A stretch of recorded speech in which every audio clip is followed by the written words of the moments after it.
بسم اللہ الرحمن الرحیم۔ اعوذ باللہ من الشیطان الرجیم، بسم اللہ الرحمن الرحیم۔ اولاد اپنے باپ سے کس طرح مخاطب ہو؟ باپ اپنے بیٹوں کو جس طرح انتہائی محبت و شفقت سے اے میرے بیٹے کہتا ہے،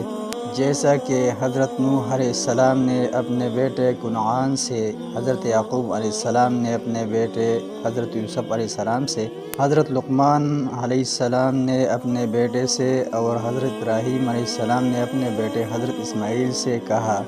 اسی طرح اولاد کے لیے بھی ضروری ہے کہ وہ اپنے والد کو انتہائی ادب و احترام کے ساتھ ان الفاظ سے مخاطب ہو جو باپ کی عظمت کے شایان شان ہو۔ قرآن کریم نے اس لفظ کی بھی نشاندہی کر دی ہے جس سے اللہ کے نیک بندوں نے اپنے اپنے والد کو خطاب کیا،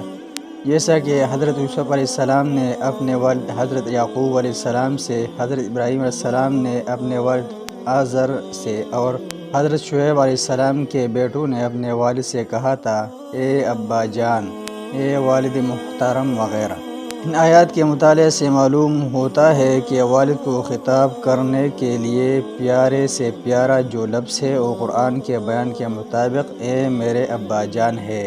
لیکن افسوس آج کل کے پیشن زدہ مسلمانوں نے اس فطری سادگی سے منہ موڑتے ہوئے مغرب کی بے روح اور تکلفات سے بھرے ہوئے الفاظ سے اپنے باپوں کو مخاطب کرنا شروع کر دیا ہے۔ پہلے ڈیڈی اور پاپا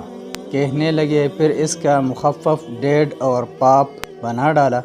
کچھ لوگوں نے ڈیڈ کہنا شروع کیا جو انگریزی میں معنی کے لحاظ سے مردہ یا لاش کے لیے استعمال ہوتا ہے۔ پتہ نہیں ان کی تمنا کیا ہوتی ہے، شاید وہ اپنے والد کو زندہ صحیح سلامت کے بجائے مردہ یا لاش کی شکل میں دیکھنا پسند کرتے ہیں۔ کچھ بچوں نے تو باپ کو پاپ،